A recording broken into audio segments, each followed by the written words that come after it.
I heard there was this podcast, yo, about something funny like wrestling and so. And you really care about wrestling, don't you? There are drop kicks and leases all over the board, and then something called a wrestling hold. It's a super duper fun podcast about wrestling. That wrestling show. That wrestling show. That wrestling show. That wrestling show.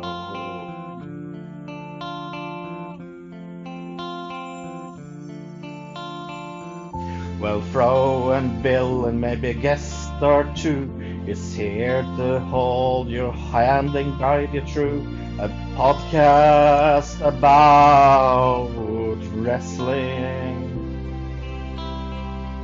We have a lot of extreme fun, and that's without a gun, because I needed something to rhyme fun with.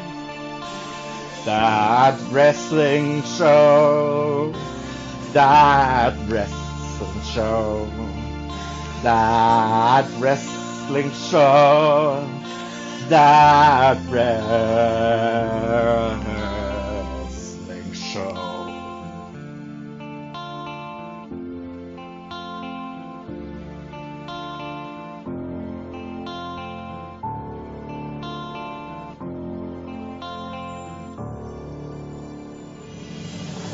Well, sit your behinds gently down and listen to our podcast sound and try to guess this week's pro question. You win a lot of cool things and also help Bill with his bills. That's a super duper fun competition. That wrestling show. That wrestling show. That wrestling show. That wrestling show. That wrestling show. That wrestling show. That wrestling show. That wrestling show.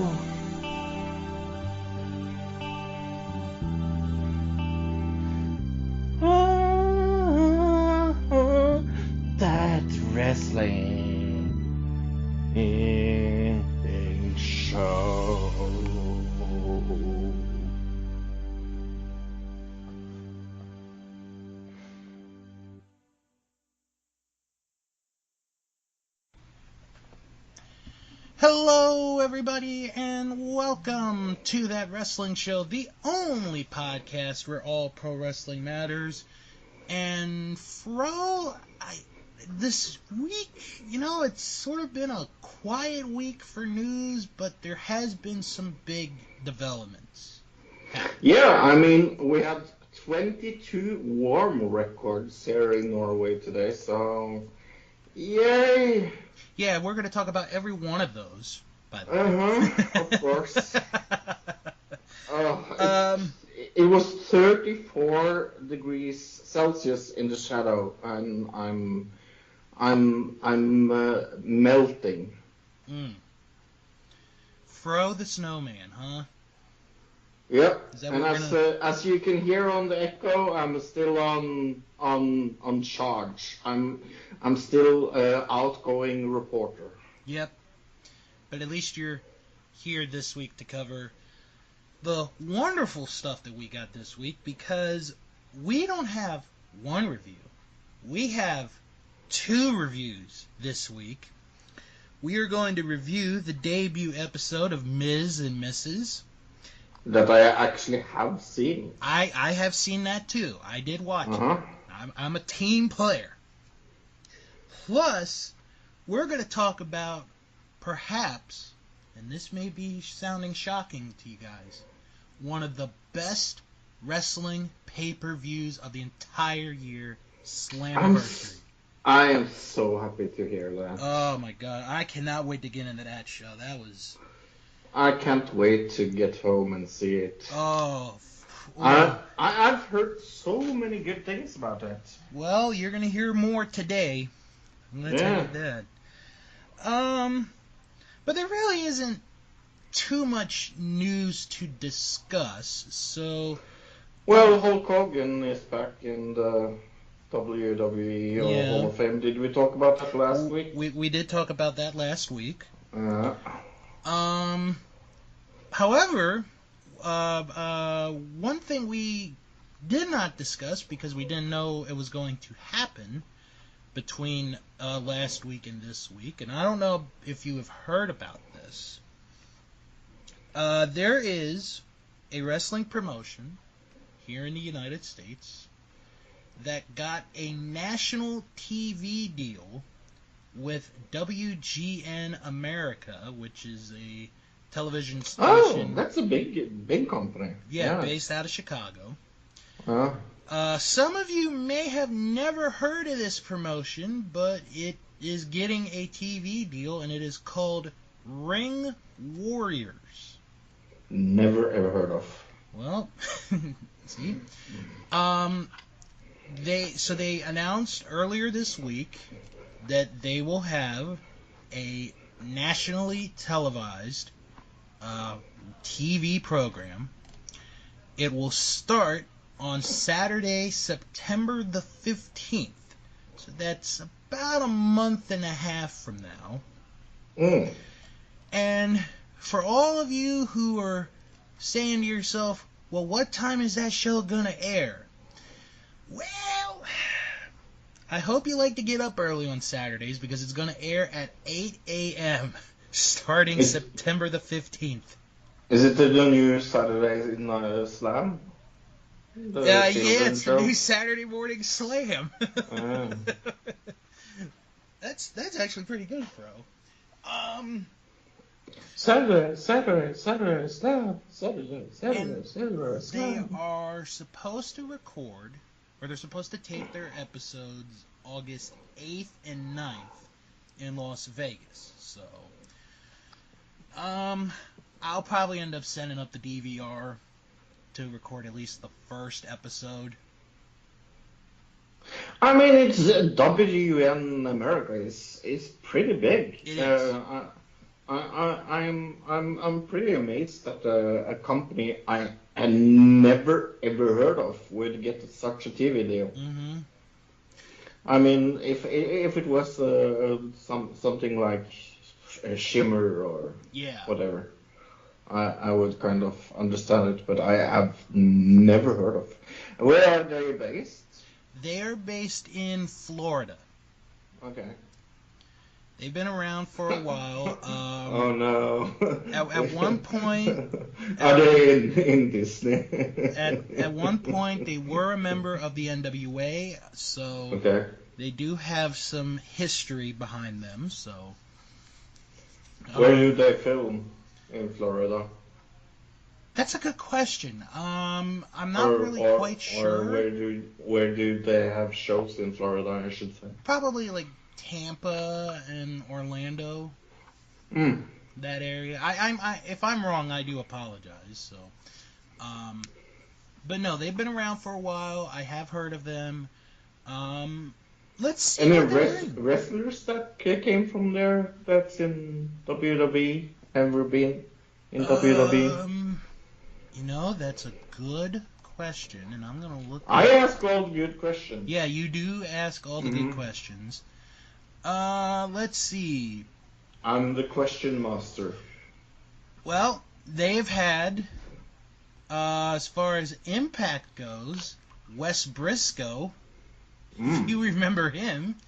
I do. And that's really about it. They haven't had any, like, If West Briscoe is like your biggest draw, I feel sorry for you. Well, I'm sure they've had others in the past. Let me see. Maybe they have because some pages they have an alumni link, and they let's see, Santana Garrett from the Mae Young Classic. She's good. Yeah.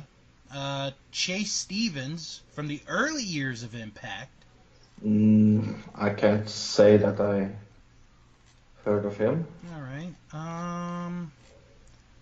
Trying to see who else. Yeah, but anyways, it's people that we have heard of. Yeah, it's people we've heard, and those. Oh, okay. There is one. Michael Tarver. Oh, Michael Tarver. From the original Nexus group. Yeah. I remember. So he'll be at the TV taping, so. Oh. Alright, so they got some people. Good.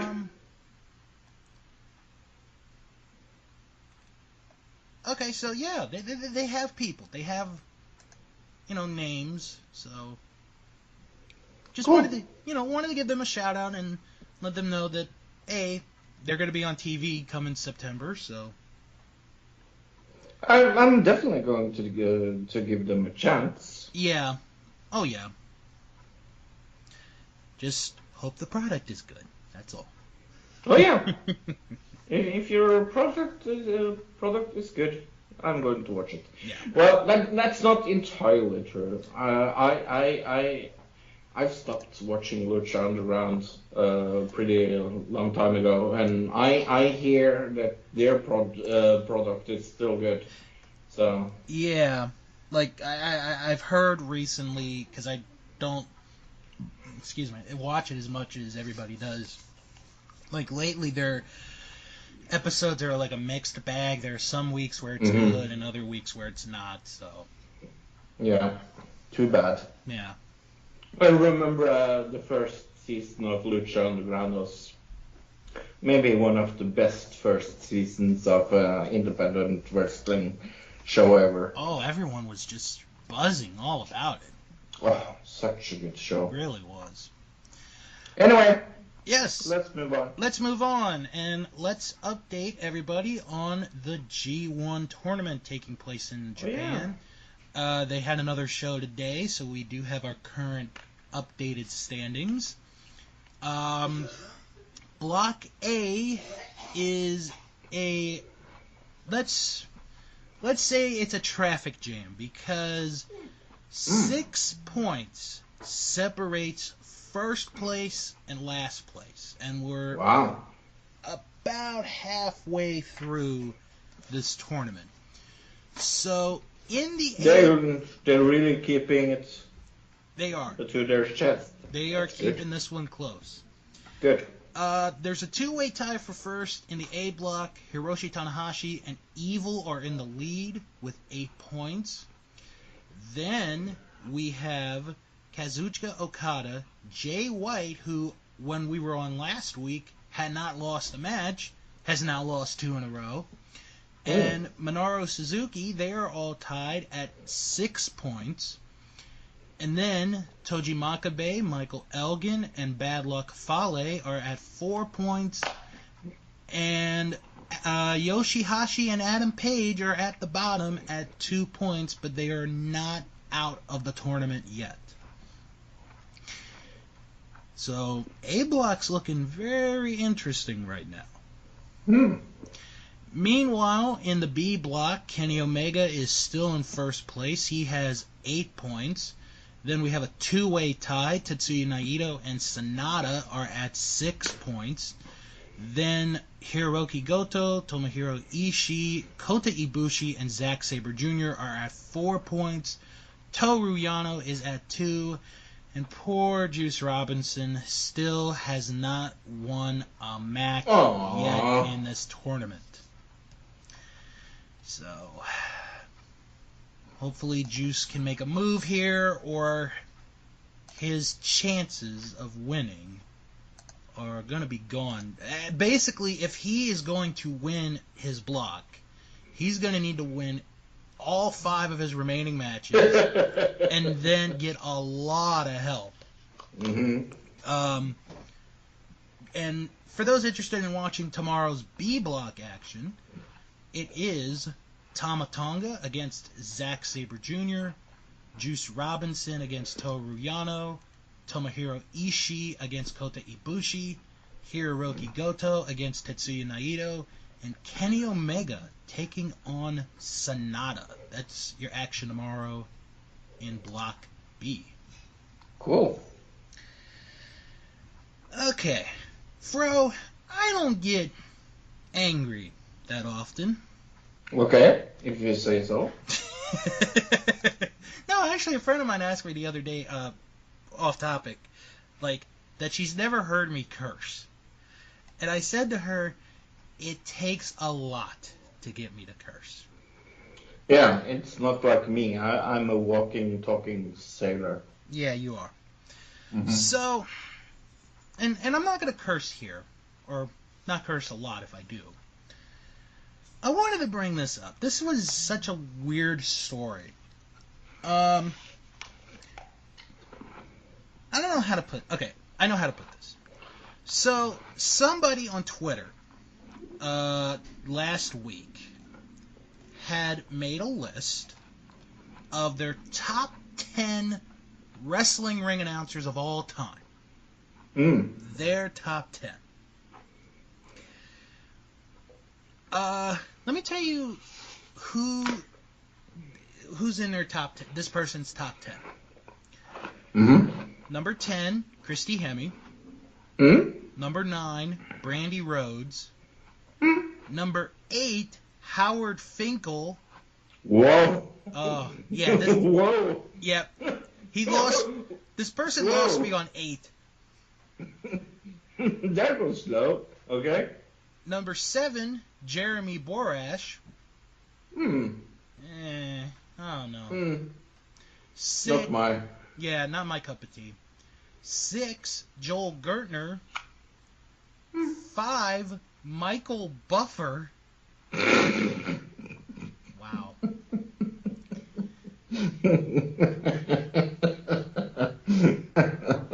Number 5, really? Yep.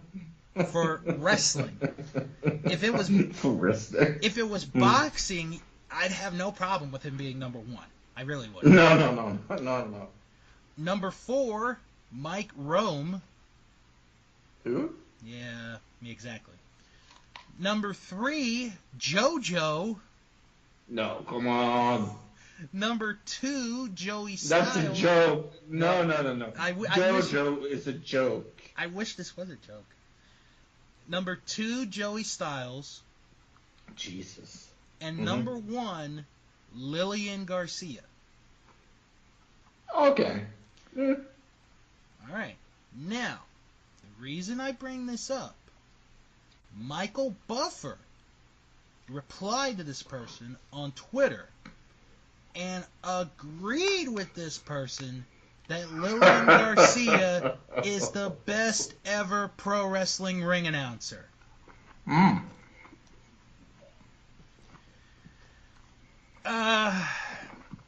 First off, that is a compliment. That's a pretty big compliment. But with all due respect, no. Lillian Garcia is not the greatest pro wrestling ring announcer at all. She's not even in my top 4. Oh, she's definitely in my top 4.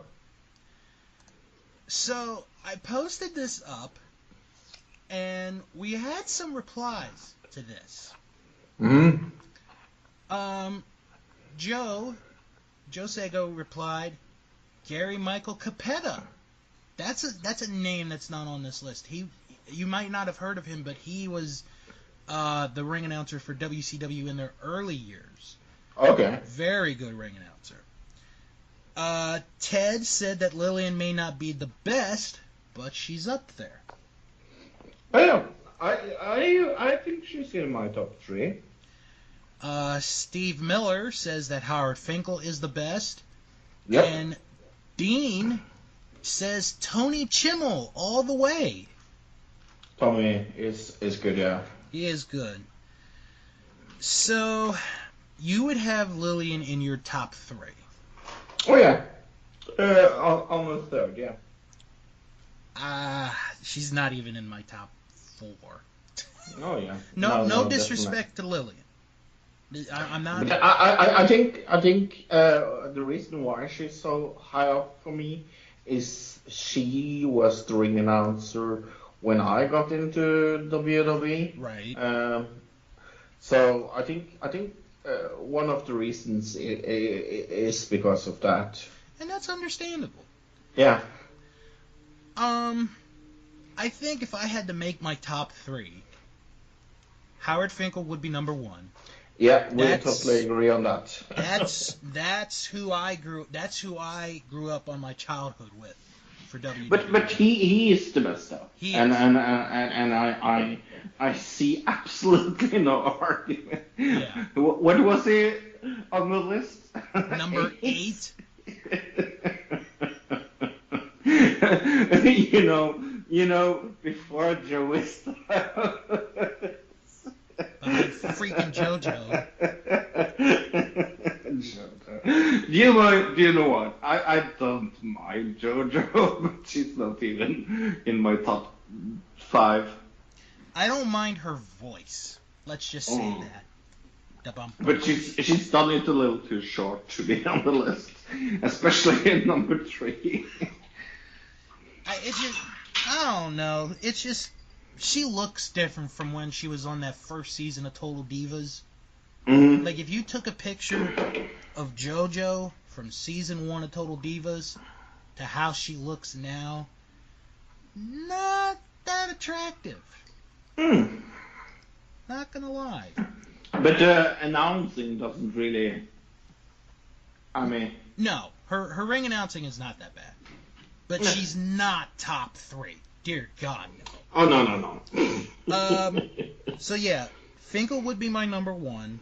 Mm-hmm. Gary Michael Capetta would be my number 2. Go check him out on YouTube. I think you'd like the way he never announces. heard of it. Yeah, go check him out.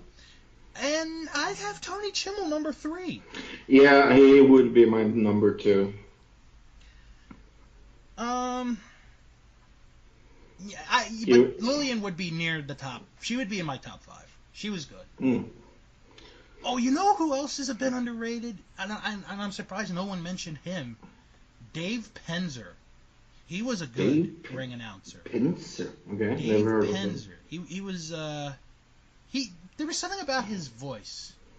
Okay. It was a good voice. I'm surprised no one mentioned Dave Penzer. I'm not saying he's the greatest, but I'd put him in the discussion. So, cool. Yeah. I just wanted to bring that list up because when I saw it... That was a fun list. And Michael Buffer said that Lillian is the greatest. I'm like, Jesus, man, just shut up. You can't even announce Shawn Michaels' full name at the Royal Rumble in 10 years ago. That was fun. HBK, the Heartbreak Kid. Oh God, I can't wait till when I start my Royal Rumble podcast with Jim Boy Star in the fall. When we get to that Royal Rumble in particular, I'm gonna be like, oh God, I have to hear this again. Mm-hmm. Oh dear God. You know what? Real quick, I want to give a quick plug to the our Facebook group.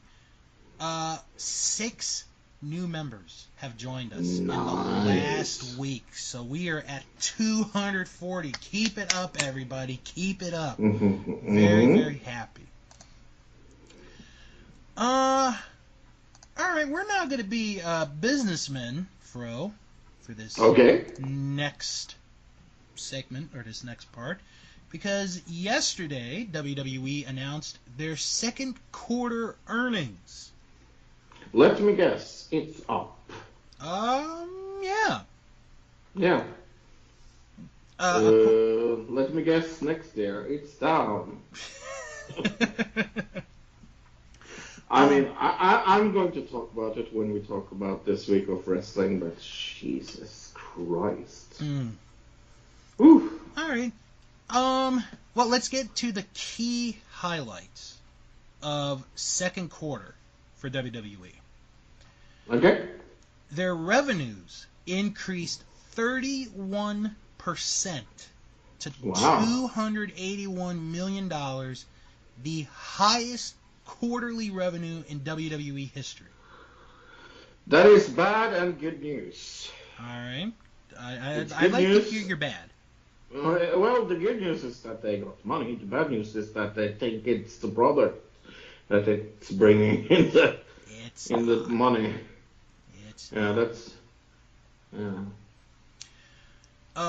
Operating income nearly doubled to $21 million from $10 million in the prior year quarter. Cool. Well, then, what I'm afraid of then thinking is like, oh, see how much this Roman Reigns guy is making money for us. Mm-hmm. Oh, yeah. Adjusted OIBDA1 increased 79% to $43.5 million. I have no idea what a OIBDA1 is, so... It sounds like some kind of sickness, yeah. Yeah. WWE completed agreements with USA Network and Fox Sports, which we have talked about many times, which increased the average annual value of WWE's U.S. distribution to 3.6 times that of the prior deal with NBC Universal. Jesus. Mm-hmm. That is bad news. WWE Network average paid subscribers increased 10% to 1.80 million paid subscribers, consistent with the company's guidance. Okay. And digital engagement continued to grow through the first 6 months of 2018, with video views up 58% to 14.4 billion, and hours consumed up 71% to 509 million across digital and social media platforms. Let me guess, that also has to do with that they're putting out more content, so, I mean, it's a little A plus B is equals C here. Yeah. And, I'm glad you mentioned, the video content, because before I called you, I saw a trailer on YouTube for what looks to be a new thing for their YouTube page, WWE's. It looks a little dumb, I'm not going to lie. It is called Outside the Box, where they use WWE action figures, I guess, to tell stories. It is being produced by the team behind Robot Chicken and Camp WWE. Which I have no problem with because I love Robot Chicken. I love Robot Chicken as well. That's a fun show, That is a fun show. Did you see not the... I've seen every single season of Robot Chicken. Did you see one of the more recent episodes? There was a skit where the dad played Bob Dylan in the car with his... That was such a funny skit. They called Bob Dylan the original rapper. Oh, no, they don't. Yep, that was a good one. And then the end of the skit is like, I don't usually play funerals, but I heard he was... But it's the other part of it I'm a little more skeptical to. I mean, Robot Chicken. Yeah, I was never a big fan of Camp WWE. I don't know. Honestly, I thought this second season was a pretty good season. First one was meh. Second one was... I don't know. That's just me. But hey, let's talk about the biggest news of the week. Yes. Yes. The pay-per-view Oh, Evolution. yeah. Yes. If you've been living under a rock, Monday night on Raw, they announced that on October 28th, WWE will have their first ever live all-female pay-per-view event called Evolution, Mm-hmm. which is going to take place in Long Island, New York, at the Nassau County Coliseum. And they announced, actually right after they made the announcement, what they're going to have on that show.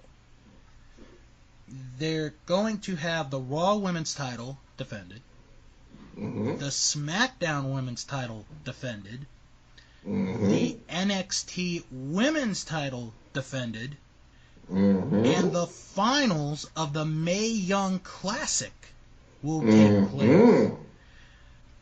And I read a rumor during the week that there may be, that's the key word, may be a possibility that the United Kingdom Women's title could be defended at this pay-per-view because they're starting tapings this weekend for NXT UK. Okay. And that's going to be one of their 3 titles that they have. That's not what I really hope is going to happen. Because I really want to tag team championship. Now, okay. Now I'm glad you brought that up because Stephanie McMahon, and let me find the statement that she made because that had been one of the rumors going around when we had left last week was, could there be a possibility that the announcement is the tag team titles? Mm-hmm. So, Stephanie McMahon was interviewed by Sky Sports, and she was asked about the women's tag team titles, if they will be introduced at the show in October. She said, and I quote, "Not quite yet, but that's absolutely something we've heard loud and clear from our fan base, and it's something we're keen on implementing as soon as we are able to." You're able to do whatever you want to do, Stephanie McMahon. So if you wanted to do it right now, you could. That's the worst excuse I ever heard. If we could. Who do you think you are? Jesus. Oh, by the way, Fro, did you hear there's going to be a women's pay-per-view event on October 28th? Uh-huh. Oh my God. Okay, I just want to say this. First off, I'm very happy that these women are doing a pay-per-view. Me too. Oh yeah. But every freaking promo after the announcement all mentioned at some point, "Oh, well, I'm stoked that the WWE's going to do an all-women's pay-per-view. I'm excited that there's going to be an all-women's pay-per-view. We get it. There's an all-women's pay-per-view. Move on."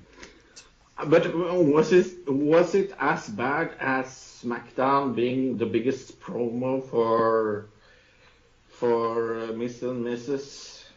I mean, not really, because that. I think the difference there is, at least with Miz and Mrs, you have 3 people promoting it: Miz, Maurice, and Corey Graves. But it was all they talked about the whole fucking show on Wednesday. I called it Wednesday because I watched right. It was Wednesday morning when it happened. Right, I understand. But yeah. Anyway. But yeah, back to the pay-per-view. Lita and Trish have been confirmed. Good. For the event. I'm thinking more than likely Beth Phoenix will be a part of it. Who's going to be commentators, you think? Wow.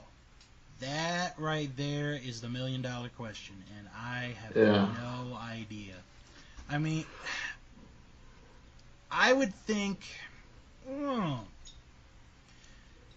I would think Corey Graves would be one of the commentators. No. Really? You don't think so? You don't think they will do an all-female one? No. Unless it's just two people. If they do a two. I think it's going to be Lita. No. Yeah. No. Mm-hmm. I think it's going to be Lita, and I think it's going to be married with a wrestler. Why can't I ever think of her name? She's a backstage reporter. Oh, Renee Young? Renee Young, yes. See, that's who I was thinking. I was thinking Renee will be one of the commentators. I think Lita, and I think who would maybe the third one be? Honestly, I would go just Renee and Beth Phoenix. And Beth Phoenix, yeah, that would be great. But WWE has this thing about 3 people commentary, so... Yeah. Okay, and then that brings... Okay, I just thought of another question. Because you know how every pay-per-view, they mention the international commentating teams. Mm-hmm. Will we have all-women commentators for that pay-per-view from each of the languages? No. No? No, sadly. So you don't have any hope for the Portuguese women's team? No. No, sadly. I don't think so, no, sadly. Okay. Alright, I would love that, though. Yeah. No. One other thing that got pointed out, not on WWE programming, because, you know, they'd be talking about that pay-per-view if I brought it up, but the night of the 28th is going to be a rough night, possibly for them TV-wise. Okay. Because they will be going against, probably at that point, the World Series of Baseball and American football. And the game that will be the Sunday night game that'll be happening that night, I just have to put it out there, is New Orleans at Minnesota, which is a pretty big matchup. So, okay. So I just wanted to point that out to everyone. So, but I don't think whatever sport is being shown that night is going to affect the attendance and the viewing of that pay-per-view. Because I'm going to definitely watch it. Yeah. Definitely going to watch it. I mean, I'm super excited for it. I think it's a little too... I know of something that would be even worse. Remember when Paige was a commentator on... on Tough Enough? Yeah, just keep her where she is. She can make a guest appearance. I just thought of that. That would be really awful. Yeah, but yeah. Anyway, no, I'm really happy to see this. Yeah. I have a strange feeling that they're lying to us about the tag team thing. I have a strange feeling that they will. I feel like it would be the perfect place to announce it, at least. Yeah. Not have the match there. Right, not have the match. But announce when they are making it a tournament, for example. And to those who are probably saying, "Oh, this is, unprecedented. They've never had it before." About 30 plus years ago, they actually did have a women's tag team championship. So it would be the first time in 30 plus years that a women's tag team title would make an appearance on WWE programming. And I do hope they do it, because in a way, and I don't want to sound like I'm down on the women's wrestling, but I feel sometimes it would be greater to have them in teams than independent wrestlers. Mm-hmm. There's a lot of wrestlers that I think would flourish better under Big Two. And you know the big Sasha Banks and Bailey. Yeah, and that's what I was about to bring up. I had something in my throat. Yeah. I could tell. No, that's something I was going to bring up was how if you were going to do the women's tag team title, why not do it now? Because you have storyline-wise, I know, about 4, 5 women's teams that you could make into a story of, hey, we're going for the tag team titles because Bailey and Sasha, you mentioned them. You could do the Iconics. You could do Alexa and Mickey. You could do Natalya and Ronda Rousey if you want to put Rousey into that situation. Yeah. Lana and Naomi.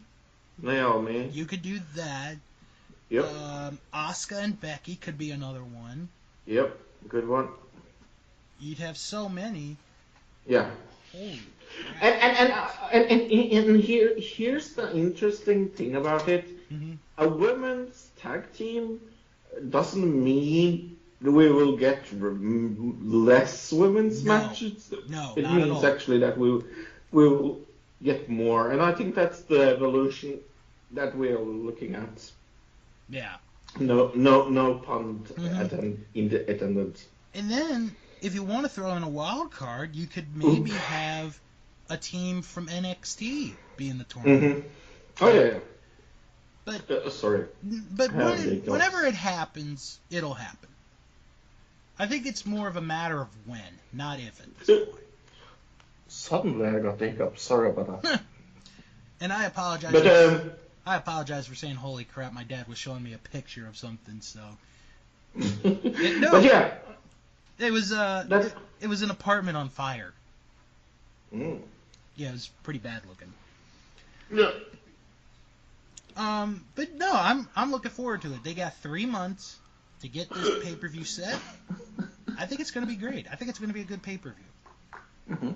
I just would like to think that everyone's going to give them a chance, and I think they will. Sorry. It's okay. I really got the hiccups. Can I pause for 2 seconds? Yeah, give us a minute, folks. So, a topic that has been brought up or has been discussed has been Matt Riddle. There is more than likely, it looks like, Matt Riddle is on his way to the WWE. What I read, he'll still be working Evolve shows in August, but that's really it after that, because he was going to be in the Battle of Los Angeles, which we'll talk about in a moment, but he has pulled out, and I think he's going to be a great fit. My only concern, because this has been a thing about him, is, he's a big advocate of doing the marijuana. And they'd have that, that wellness policy. So, because that's what got him. For those who don't know, Matt Riddle was a UFC fighter. And he was undefeated. He was... Yeah. And then he got fired because he had failed so many drug tests because he was smoking the marijuana. And they're like, you gotta stop it. And he's like, no, I'm not gonna do it. So they fired him. Yeah. And then he ends up being one of the best wrestlers going today.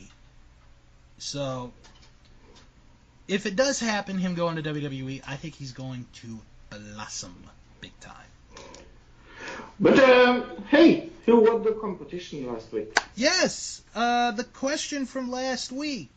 What year did In Your House 5 take place? I think that was sort of an easy one. And I'll tell you the answer first, and then I'll give you the winner, because I got to find my list here. The correct answer was 1995.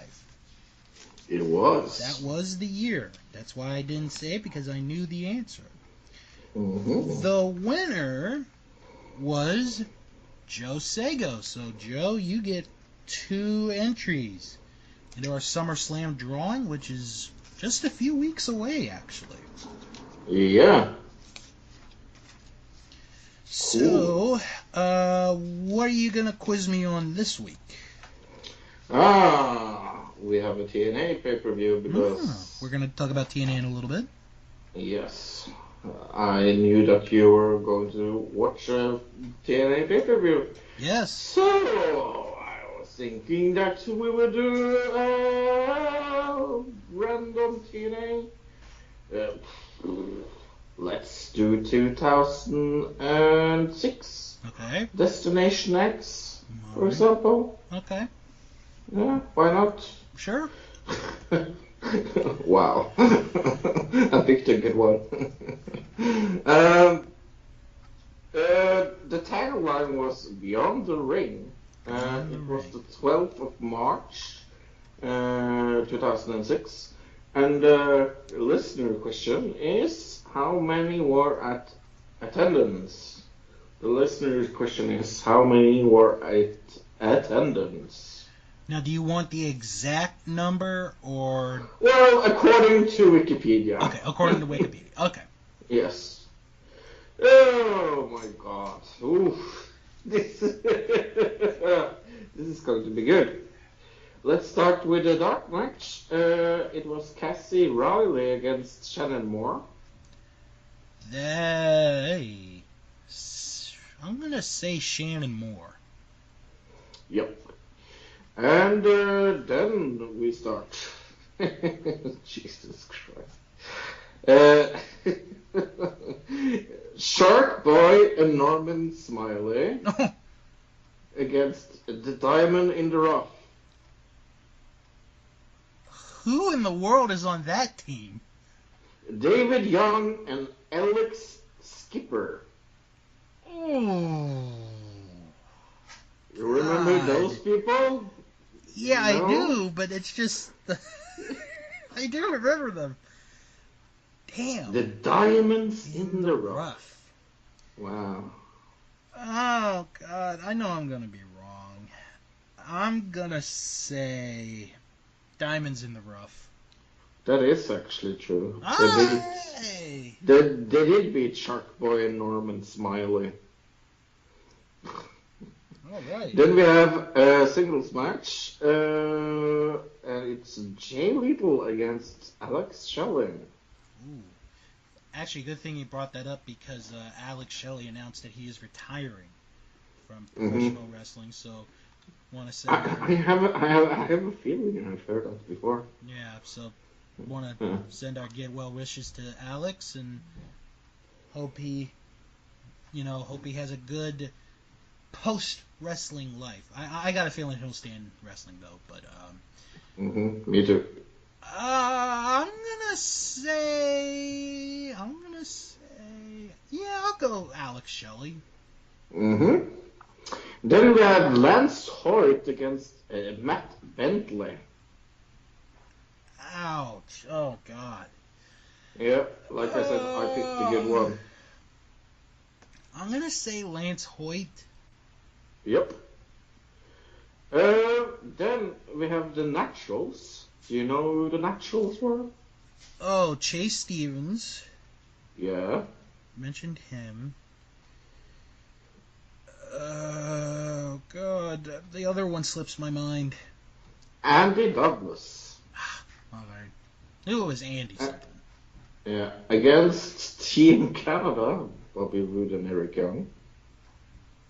Well, I would just assume Team Canada. Yep. Jesus Christ. Then we have the Latin American Exchange against, and this is the 60-man tag team match, by the way, the James Gang. And that was B.G. James, Kip James, and Bob Armstrong. Oh my God, Bullet Bob Armstrong. Oh no. I'm gonna take a guess on this one. I'm gonna say LAX. No. Damn you, Bob Armstrong. Yeah, I know. Damn you, Bob. Then we have a four-way match. It's P.T. Williams, Sanjay Dutt, Chris Sabian, and Puma. Oh, gosh. I'm going to say P.T. Williams? No, it is Chris Sabian. Then we have an 8-man war. And I can't wait for you to hear this list. Okay. Are you ready? I'm ready. It's America's Most Wanted, Chris Harris and James Storm. Okay. Jeff Jarrett and Abyss. Okay. Against Team 3D, Brother Ray and Brother Devon. Right. Rhino and Ron Killings. Doesn't that sound like a fantastic cluster of a team? Jeez. It was the longest match of the night with 20 minutes and 12 seconds. This got 20 minutes? Yes. But which team won? Oh, God. I'm Not the listeners. I'm going to say Jarrett's team. Yes. Then we have an Ultimate X match for the TNA X division, and it was Christopher Daniels against Samoa Joe and AJ Styles. All right. I want to say Christopher Daniels. It is Christopher Daniels. And then we have a singles match for the NWA World Heavyweight Championship, because they didn't have the TNA Championship. And it is Monty Brown against Christian Cage. I'm going to say Christian Cage. Yep. Wow. That sounds like a mess of a pay-per-view. According to Wikipedia, how many were at attendance? All right, you get the right you get the right number, you'll win. If you are the closest and you haven't gotten the right answer by the time we're back next week, we'll make sure you won. So. Yeah. Do you want to guess? I do, but I'm not gonna say it on the air. I'll type it to you, and you can tell me if I'm close. Okay. You can do that, because I think you well, you're not that close. You were 100 away, actually. Okay. Yeah. All right. That's okay. I can live with that. Still not awesome. Right. Oh boy. All right. So, like I mentioned earlier, Matt Riddle, on his way to WWE, more than likely had to pull out of the Battle of Los Angeles tournament, and the first round matches for that tournament have been announced. It's cool. 3-night tournament, so the first round is going to take 2 nights to do.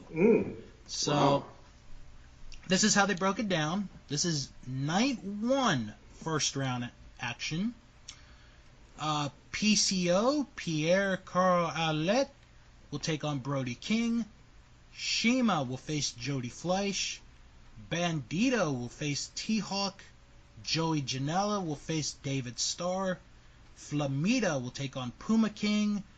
And Ray Horace will face Adam Brooks. Wow. I have never heard of any of those people.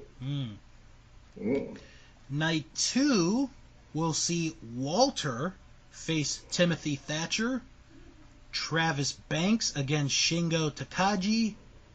Ilja Dragunov against Jonah Rock. Jeff Cobb against Darby Allin. DJ Z against Robbie Eagles. And Chris DJ Z, I know. Yep. Ooh. And Chris Brooks will face the person who is replacing Matt Riddle, Trevor Lee. Oh, Trevor Lee I heard of. Plus there will be tournament action as well during that tournament. Cool. Let's talk about Mrs. Yeah, Miz and Mrs. Miz and Mrs. Yeah. Okay. It was a fun show. It was. It was a fun little show. I think it was better than Total Divas. Oh dear God, yes. Yes. I think the fact that it's 30 minutes Mm-hmm. helps. And instead of focusing on 8 or 9 people, it's basically 2 people. Oh, yeah. Miz and Maurice, along with their parents. That's. I mean, it's Total Bellas just with sympathetic people. It's Total Bellas, but actually funny stuff. Yes, it's Total Bellas and people I actually want to know. Yeah. And I must say, it must be a blast being married with Miss. I mean, I don't understand. Luke doesn't like him at all. I don't understand Luke's hate for the Miss. I just love him. He's such a good person out of the ring, and you can see how goofy he is because I mean, more or less, and how well Maurice came through this as well. Yeah. She has a lot of humor as well. She does. And I love their interaction. And here's one of the things I liked maybe most about the show. It wasn't trying to be scandalous. Right. It wasn't trying to be fake. It wasn't trying to be Total Bellas or Total Divas. It was just showing 2 people working through a pregnancy, more or less. It's basically them saying, "Here's us. This is us." Mm-hmm. But I did want to bring up a couple of interesting moments from the episode. Okay. The first one was the nude photo shoot, quote unquote. Oh, that was so funny. Oh my God. And then and that's what I mean. Like, see the Miss humor in that. Mm-hmm. I mean, so funny. And then what was funnier was the Miz when describing it. He was like, the guy, he's gonna make the black box smaller because the average size is 5 to 7 inches. So why don't you make it bigger? And then they go a little bigger, and he's like, bigger. Bigger. Yeah. Perfect. Yeah. So that was really good. The other one that I just scratched my head when this conversation happened. So I gotta set it. So I'm gonna set it up. Miz and Maurice are moving from LA to Texas.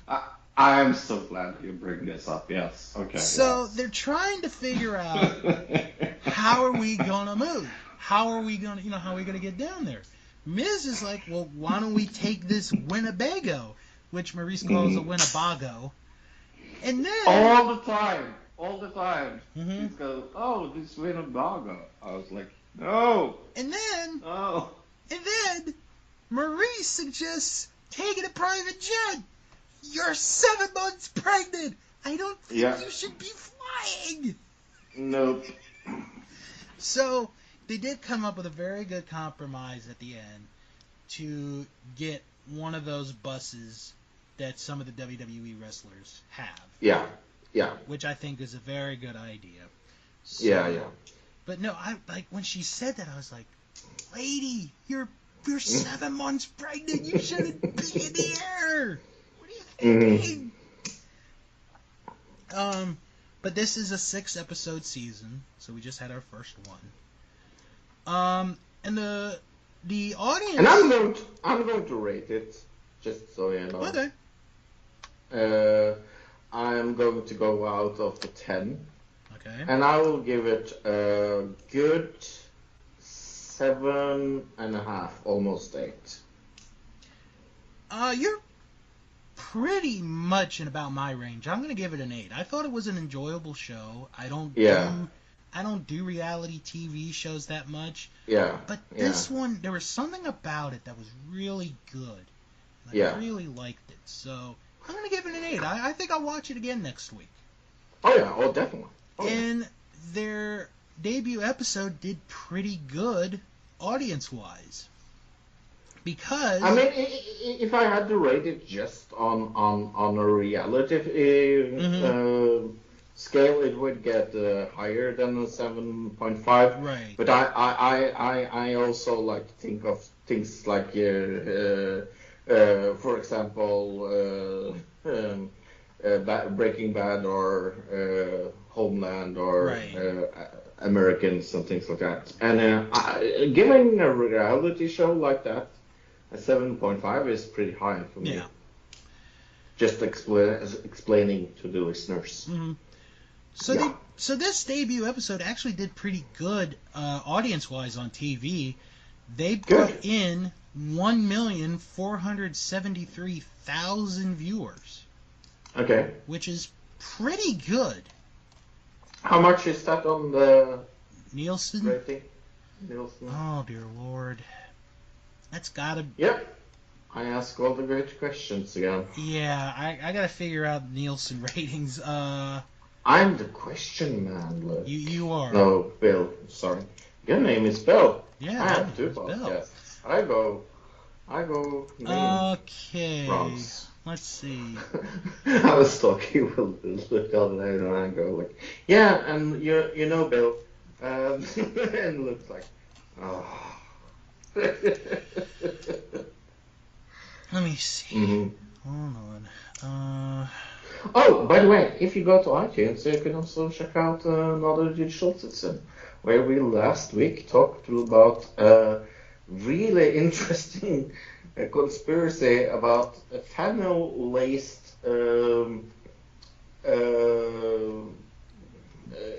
sheet papers that was put on cars. Mm-hmm.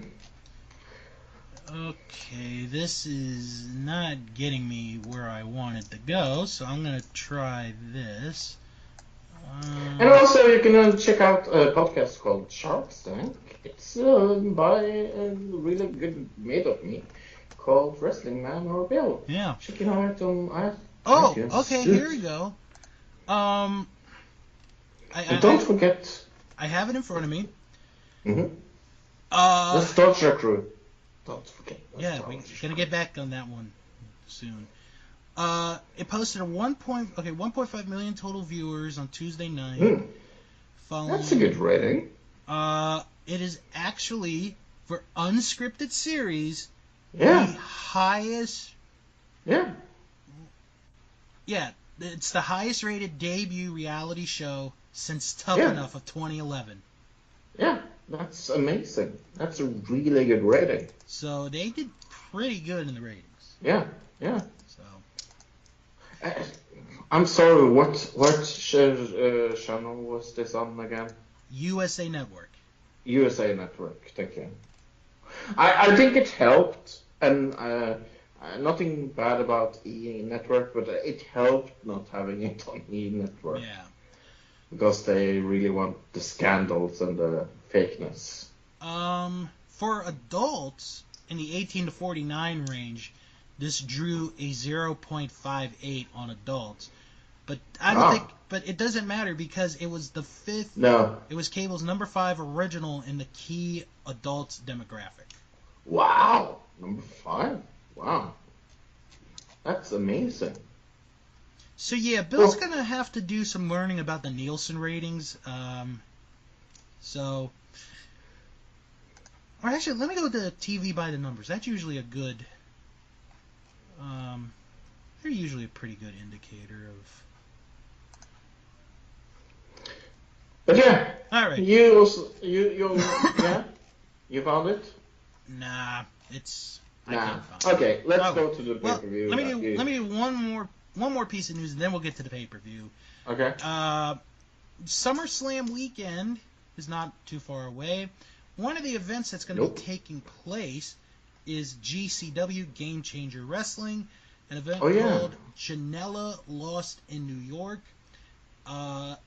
they will be an iPay-per-view event. It will be on Fight.tv. That's Fight, F-I-T-E .tv. Never heard of those guys. Well, it's a pretty good channel, subscribing channel, streaming channel, whatever you want to call it. I know, I heard of Fight TV. GCW. Yeah, they've been around a number of years. I'm getting so lost. Fro's dragging me every which way but loose today, folks. But, no, they actually... Well, the card looks good so far because it's Joey Janela against Hakushi. Nick Gage against Ming. That's the match I would look to see them. That's the one I would want to see the most. I know who Ming is. Okay, cool. Chris Dickinson against Teddy Hart. Nope. And PCO against Matt Riddle. Oh, Matt Riddle I know of. Because we just talked about him. Mm-hmm. And just announced today, the band Wheatus will be performing at this event. I love Wheatus. One of my favorite bands. Of course, for those of you who don't know who they are, their most famous hit is a song called Teenage Dirtbag, which is a fun little song. I was just a teenage dirtbag, baby. Listen to Iron Maiden, maybe with me. Ooh. That's such a good song. That I is. love that. Oh, that's such a great song. So, check out Fro and I's debut album coming out. Oh, talking about that. Oh my god, that was such a funny segment on Raw. Oh, okay. I have not had a chance to listen to Elias's album yet, but I plan on it. It sounds like it's going to be good. It's like 4 tracks, so yeah. I'll listen to that. But the segment on Raw where he was sitting there and no, Elias. Oh, that was done so well. It was like classical wrestling stalling. Yeah, I loved it. Yeah. It was done really well. Anyway, let's talk about the company that I never ever watched. Yes, so Impact Wrestling. Never heard of them. Impact Wrestling had a pay-per-view Sunday night. And the words I'm about to say, I never thought I would say about this company again, but I might have some faith in Impact Wrestling after this pay-per-view Sunday night. I'm having a small heart attack. Because, folks, this was one of the best shows I have seen all year from beginning to end. Wow. And I will go into, at the end, why I think this was one of the best pay-per-views all year. When we're I am just before you say that, I'm extremely happy to hear this. I'm not going to say that I pushed you into watching this, but I gave you a little nudge. You gave me a nudge. I'm not gonna lie. You gave me a nudge. And I'm glad you gave me that nudge. Yeah. So, opening match was the 4-way match. Wow, was that the first match? That was the first match. Wow, so, they started out strong. Yeah. So the replacement for Rich Swann was Petey Williams. Good choice. Okay. I know absolutely nothing about the results or anything, so I'm happy that you tell me this. Okay. So, P.G. Williams was there? Good. Yeah, he was the substitute for Rich Swann. Good. So it's Petey, Phoenix, Taiji Ishimori, and Johnny Impact. Very solid opening match. There was a bunch of... Do you have who we guessed was going to win? No, did you put down? I don't. Okay. It was a solid match. It was high flying. It was very good. Johnny Impact did get the win, but everybody that's what you said. Yeah. Everybody looked very good in this match. Nobody looked out of place. Nobody looked bad in this match. I gave this an A-. Whoa! That's how good that match was. Starting out strong. Meltzer gave this 3 3/4 stars. Okay. So one thing that was brought up, and I think we should bring this up, and they did talk about it during the match, Johnny Impact is going to be on the upcoming season of Survivor. Yes, I heard that. So you know what we're going to do is we going to have the segment is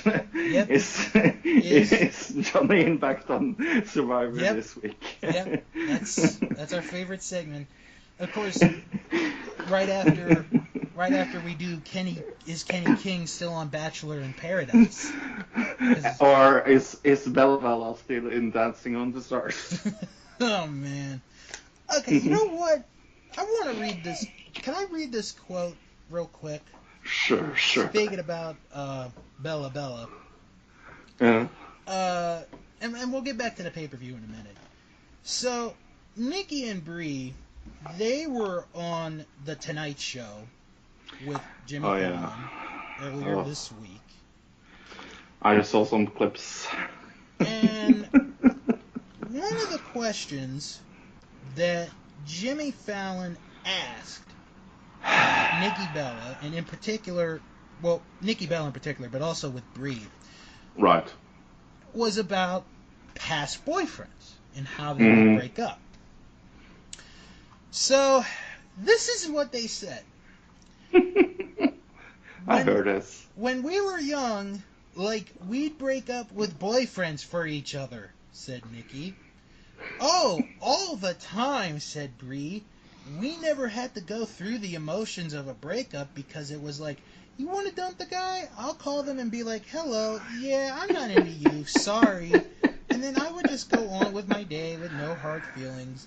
Would be like, did you do it? I would say, yeah, you're good. Wow. Talk about privileged brats. You are horrible human beings. Horrible human beings. Damn. But you know, the most important thing is that Bella is now together with John Cena again, so everything is okay. Wait, are they? Well, are they? I don't know. Are they? Yeah. Their season finale is... Do you know how much I care? Nothing. That is the correct answer. All right, so back to something that we care about. Yes. Next match, Tessa Blanchard against Allie. Oh, cool. I was thinking that was going to start the show, so. The commentators pointed out that Tessa Blanchard has put on muscle, which she does look good with the extra muscle. You know what? I think she looks awesome. And she was really good in this match. Both these women were very good in this match. I'm so happy to hear that. It was I feel for her. She's been through a lot. Yeah. Good back and forth match. Tessa got the win with the hammerlock DDT. Cool. I would not be surprised if in the near future she has a title shot. I really would not be surprised. I gave this a B. It's a solid B. Okay. A B plus. Almost. Almost a B plus. If it had like one or two other things, maybe it would have been a B plus, but okay. It's still a solid B. How long was it, by the way? 10 minutes, 56 seconds. And the last match? 12 minutes, 26 seconds. Okay. Meltzer gave this match 2 3/4 stars. Okay. Next match was the House of Hardcore match, Eddie Edwards and Tommy Dreamer. I'm going to guess, before you say anything, okay. This is either going to be the highlight of the night, or it was so-so. It was... it had some moments, but it was more so-so. I could guess that. This match went 11 minutes, 8 seconds. This was your typical hardcore match. There were a couple moments, one of which Tommy Dreamer took a drink from a lady, used it on Eddie Edwards, and then he promised the lady in the stands that he would buy her a drink later, which was sort of funny. Cool. Yeah, that's funny. Can I just say that I feel that kind of matches is a little outdated, and I wish that TNA would stop with that kind of matches. Let me give you some other moments. Tommy Dreamer used the liquid spray because he was going to light a table on fire, but the table never got lit on fire. Which I'm actually glad for now that I think about it, because I think that would have been a little bit too much. Eddie Edwards got the win at the end. Wow, good. But that's what I said. So it's after the match where it got interesting. Okay. Because Eddie Edwards. Now I thought Eddie Edwards' character in this match was good. He was going through a bunch of emotions, Okay. Yeah. The famous line from Anchorman, "I'm in a glass case of emotion." So after the match, Tommy offers his hand, and Eddie Edwards' wife comes out, and she asks Eddie to shake his hand.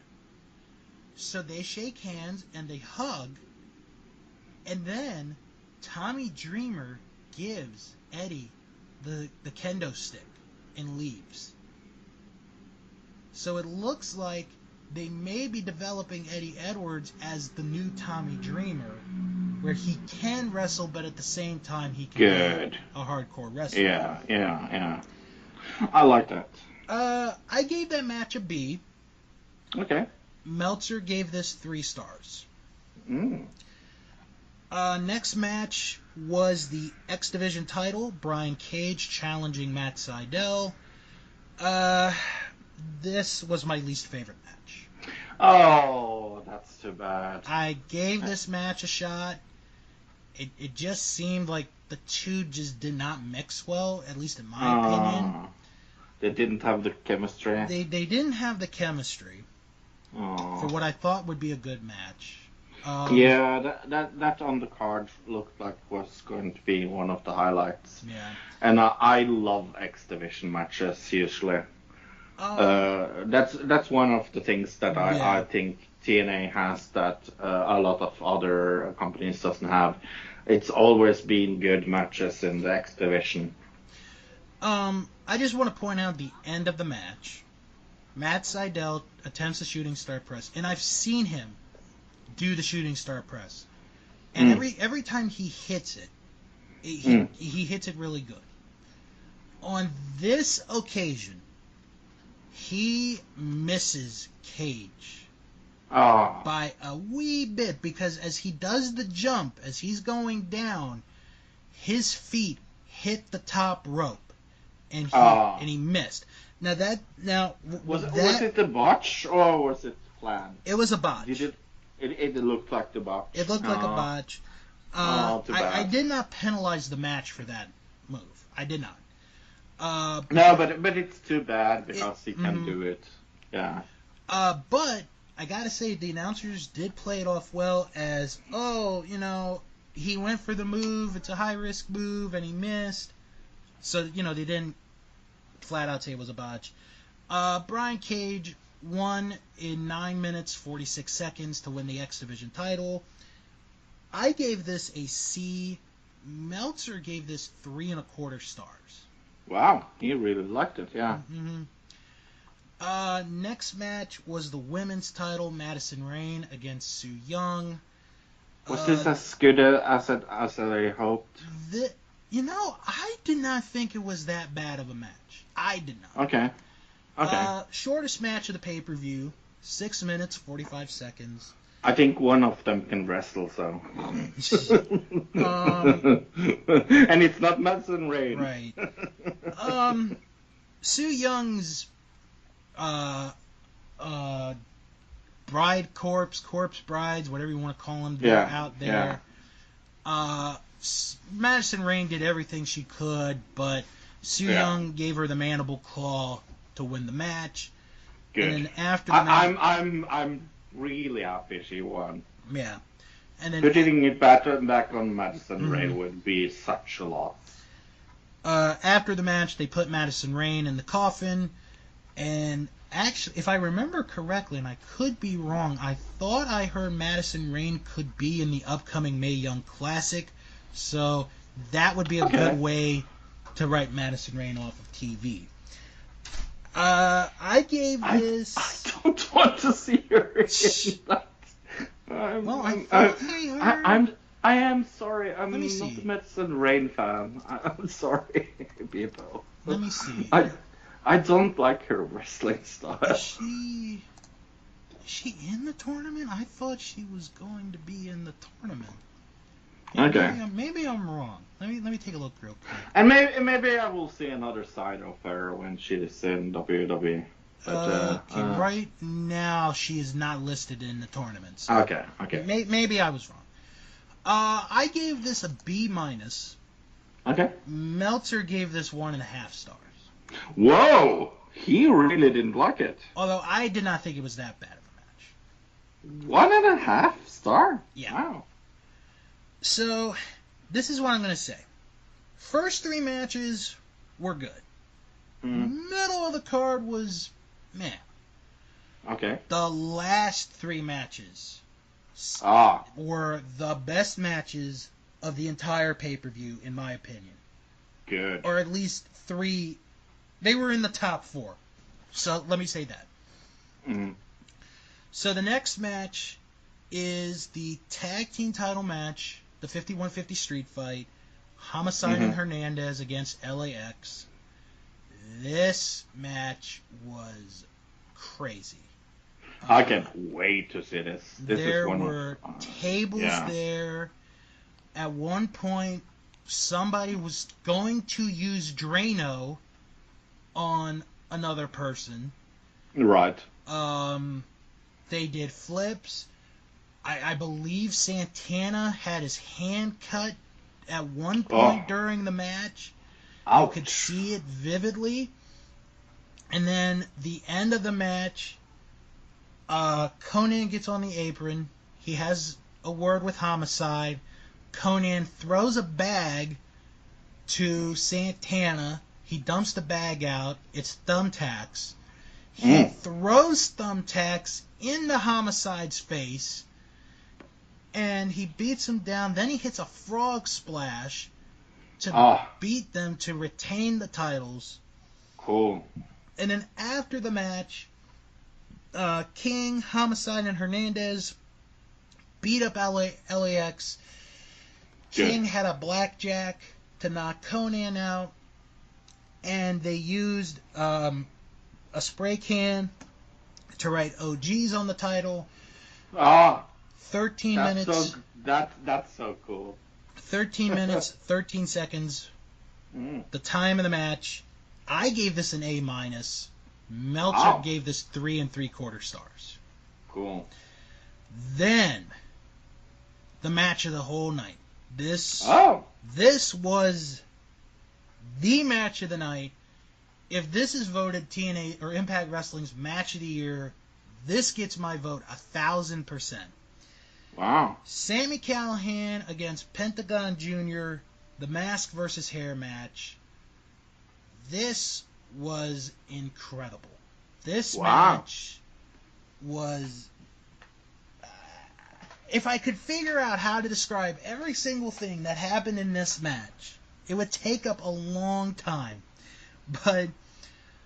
a long match? Longest match on the show. 18 minutes, 6 seconds.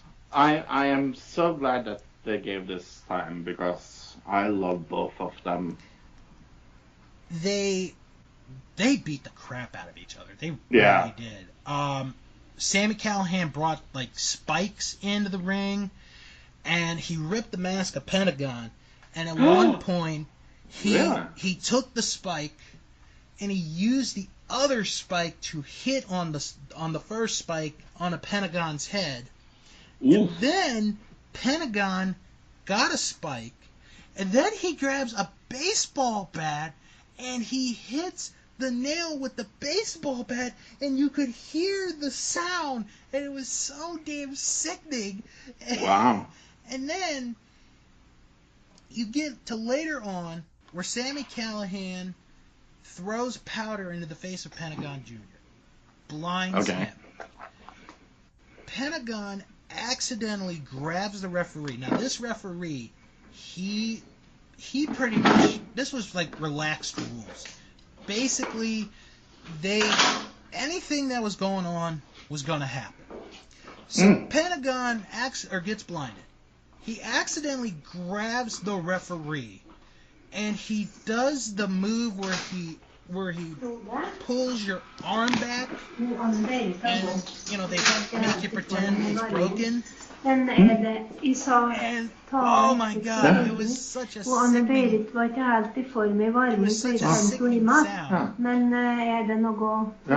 Oh, she's giving her the Norwegian version of the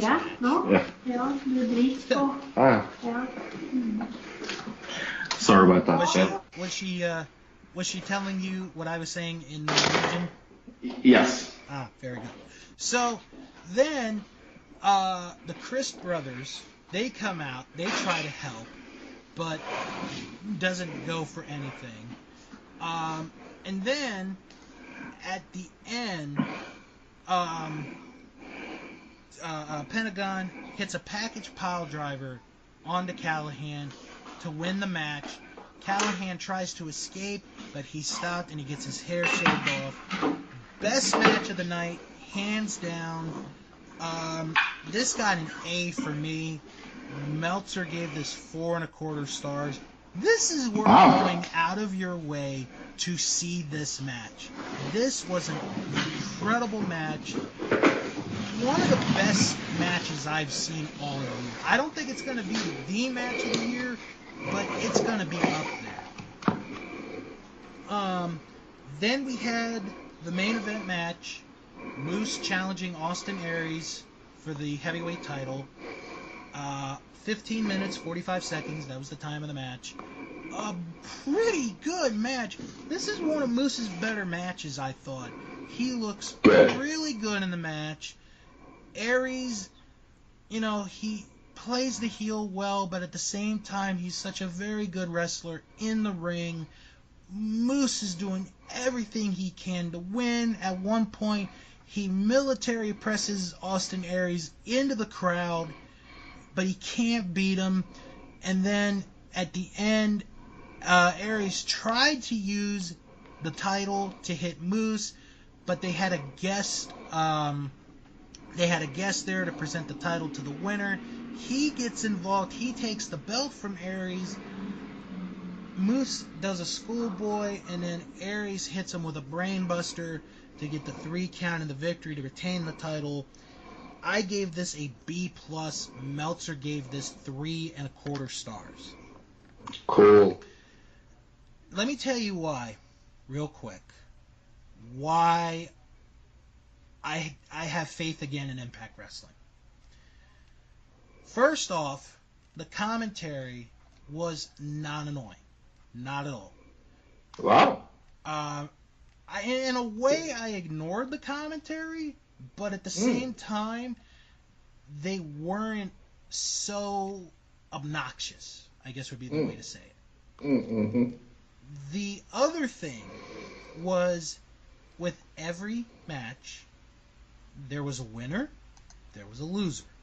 There was no BS interference, no screw jobs. Everything made sense. Every single thing made sense. Watching the matches from beginning to end, watching the pay-per-view, just everything made sense. And it comes off so good. It's one of the best pay-per-views all year. Wow. Now, I'm not saying that I'm going to go back and start watching Impact again. Because that was my next question. Does this make you want to watch Impact again? I think I want to see the next pay-per-view, which is in October, Bound for Glory. Yeah. And if they have as good of a pay-per-view as they did Sunday night, then I might start watching Impact again. Okay. Because the first one they had was sort of a meh kind of show. This show, from beginning to end, was fantastic. Let's see how Bound for Glory is. If Bound for Glory is as good as this pay-per-view, and maybe I'm setting the bar a little bit too high, but if it's a good pay-per-view like this one is, I might be watching Impact Wrestling again. Wow. That's how good that show was. Okay, you know what? I want to end the show on one quick story, non-wrestling related, and you're going to get why the episode is titled what it is this week. Oh, I thought it was going to be the Quizmaster. No, I had maybe next week it will be. But over the weekend, I don't know if you've ever heard it. Maybe you've heard of this place. I went to this place called Medieval Times. Have you ever heard? Okay, you've heard of it. Yes. First time I ever went to it, I had a good time. But to all those people who say wrestling is fake, Medieval Times fights are 10 times more fake than wrestling matches are. Oh my god. Bro, I gotta say this. Because, okay, they have like the joust tournament, and like, you know how they're on the horses and they ride on it, they ride against each other? Yeah. And the one night, he takes his spear, he hits the other one on the shield, and the guy just jumps off the horse. It's like, oh, I've been hit! And it's just like that all the time. It was so fake. It was hilarious. But yes, folks, night fights are faker than wrestling. You heard it here first. Heard it here. Although the food was good. I gotta say that. The food was good. So, I just had to say that before the show ended. Alright. So let's start wrapping it up for this week. You can follow the show on Twitter at WrestlingShow11. Fro, I understand that you have a new Twitter handle. I do. I've changed it so it will be more, what shall I say, searchable for other people. Okay. Yeah. And it is Fro. Is that my Twitter handle? Wow. Wow! Way to go, Fro. I fucked up my own Twitter handle. You don't even remember your own Twitter handle. Wow. Okay. Fro is me. That's what I thought That's of. FROISME. Yep. That's right. So that's where you want to go for your Fro following. And you can follow me on Twitter at House of Bill. Don't forget to join our awesome Facebook group. It is That Wrestling Show fan group. Just type that in the search bar. You are right there. And if you can't find us, don't worry. It's not the end of the world. I put the link in the description box, and you are right there. Check out the website, thatwrestlingshow.com. Visit the Patreon page, patreon.com/Bill's World of Podcasts. Your support and donations help not only this show, but some of the other podcasts that I do keep a-rolling. And then just a little information. The two people that won a 1-year subscription to the Patreon has still not contacted me, and SummerSlam is coming really near, guys. So I told them to contact you, so I'm easy to find. I'll contact them again and ask them later. So. Yeah, because if you don't redeem your year of Patreon, it will just continue to go as a prize. Also, don't forget to check out W2Mnet.com as they are getting ready for football season. Training camp is underway in the NFL, and college football's training camp, I think, is underway as well, too. So, if you want your coverage, go to W2Mnet.com. Want to preview this week, Shark's Pond. A new episode is coming up. This week, I review the episode Fat Butt and Pancake Head. Oh boy. Although I will say this, Ro, there is one joke they make about Ben Affleck that is really funny. I would have written you a song or a poem, but I have no talent. Such a great line. Next week, I don't know what's going to happen next week. So I'll figure something out between now and the time you guys listen to us next week. Everybody, have a good, safe weekend, no matter where it is that you are doing, no matter where you are. Have fun, be safe, and when you are done doing that thing that you do, come right back here next week for another episode of That Wrestling Show, the only podcast where all pro wrestling matters. And as always, wrestle on! Wrestle on.